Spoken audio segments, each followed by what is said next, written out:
Dans la critique de la faculté de juger, qui date de 1790, le philosophe Emmanuel Kant s'interroge sur la différence entre la machine et l'être vivant.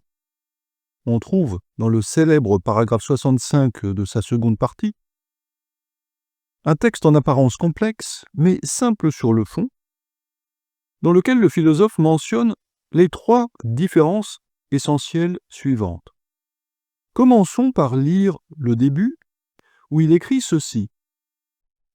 Dans une montre, une partie est l'instrument du mouvement des autres, mais un rouage n'est pas la cause efficiente de la production de l'autre rouage.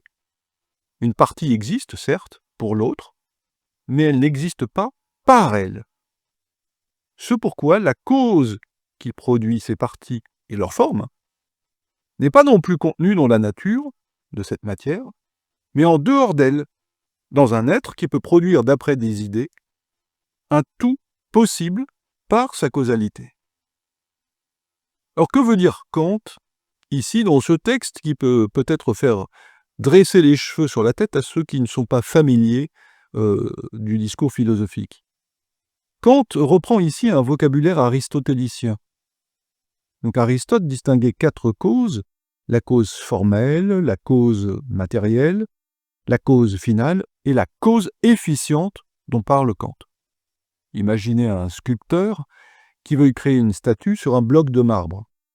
Le marbre est la cause matérielle, c'est-à-dire le support. L'idée de statue, c'est la cause formelle. On va donner une forme au bloc de marbre. Les raisons pour lesquelles le sculpteur produit la statue font partie de la cause finale. Quant à la cause efficiente, elle signifie que la statue est l'effet d'une cause qui l'a produite. Et la cause efficiente ici, c'est le sculpteur. Que veut donc dire Kant quand il affirme qu'un rouage n'est pas la cause efficiente d'un autre? Il veut simplement dire ceci qui est capital.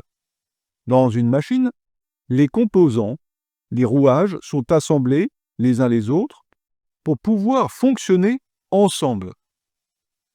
Or, le vivant a d'abord besoin de créer les propres composants, ses propres composants, ce que ne fait aucune machine.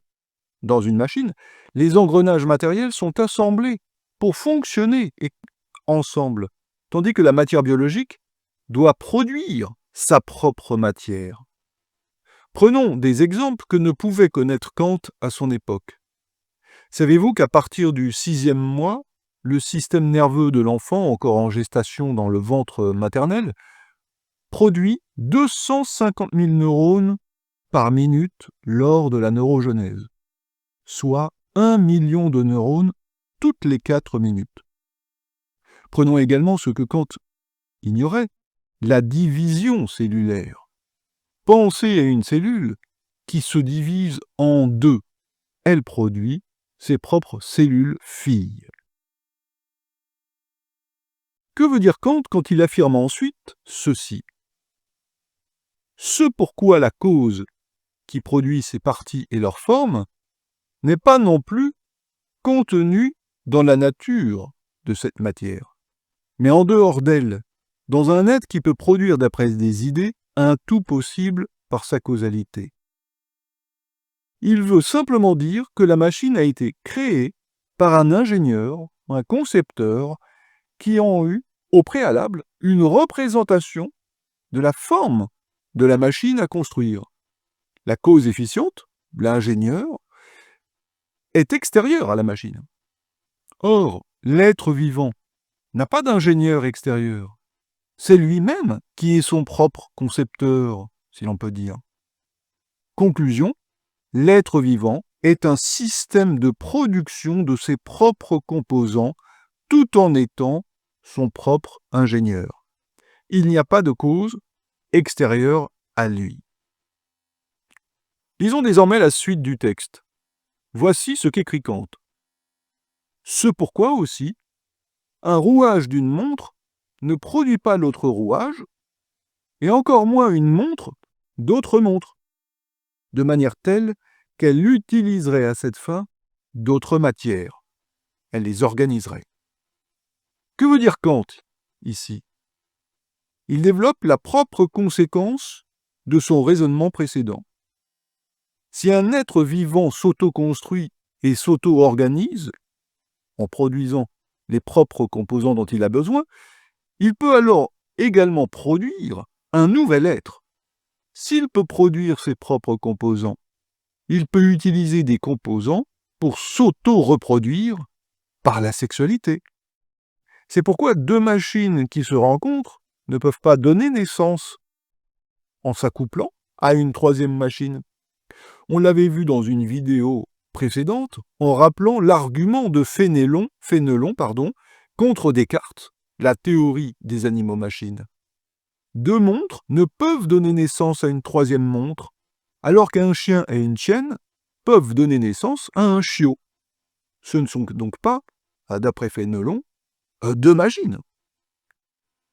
Lisons enfin la suite du texte. Ce pourquoi elle ne remplace pas non plus d'elle-même les parties qui en ont été retirées, ni ne corrige leur absence, dans la première mise en forme de la montre, par l'intervention des autres, ni ne se répare elle-même quand elle est déréglée. Toutes opérations que nous pouvons attendre au contraire de la nature organisée. Dans ce paragraphe, Kant utilise un vocabulaire précis. Corriger, intervenir, réparer. Autrement dit, le vivant cherche à se réparer lui-même. Il s'auto-répare. Pensez à un phénomène très complexe comme la cicatrisation. Mais il en existe d'autres qui donnent raison à Kant. Savez-vous qu'il existe des cellules qui possèdent ce qu'on appelle des chaperones moléculaires, à savoir des protéines spéciales qui aident d'autres protéines à se replier correctement ou à se réparer en cas de dénaturation. Lorsqu'une protéine en effet est formée, elle est d'abord en 2 dimensions. Il faut ensuite la plier pour qu'elle acquiert une forme en 3 dimensions. Il arrive, pour diverses raisons, que cette forme connaisse des défauts. Les chaperones moléculaires vont justement les corriger. Tout cela indique que l'être vivant porte attention à ce qu'il est, qu'une forme de surveillance constante est en jeu. Il veille à son intégrité, ce qu'aucune machine ne fait. Regardons alors la conclusion subtile d'Emmanuel Kant. Un être organisé n'est donc pas simplement une machine, étant donné que la machine a exclusivement la force motrice. Mais il possède en soi une force formatrice qu'il communique aux matières qui n'en disposent pas. Il les organise. C'est donc une force formatrice qui se propage et qui peut être expliquée uniquement par le pouvoir moteur, par le mécanisme. 2 choses dans ce paragraphe final sont à remarquer. Tout d'abord, Kant n'affirme ni que le vivant est une machine, ni qu'il n'est pas une machine. Il sort ainsi de la logique du tiers exclu qui oppose une thèse à son antithèse. Le vivant n'est pas seulement. Autrement dit, il n'est pas uniquement une machine. Le modèle de la machine permet de comprendre certains aspects biologiques, mais le modèle nécessaire pour comprendre de tels aspects est loin d'être suffisant. Ensuite, Kant distingue de manière capitale la force motrice de la force formatrice. La force motrice est celle qui fait fonctionner les éléments de la machine. En fait, c'est une énergie qui fait fonctionner des éléments qui ont été construits chacun de leur côté pour être assemblés ensuite. Et pour les faire fonctionner, il leur faut une énergie. La force formatrice, elle, est une force qui se propage, dit le philosophe. C'est donc une force centrifuge qui va produire des éléments en allant d'un centre vers la périphérie. Le vivant est donc irréductible au mécanisme.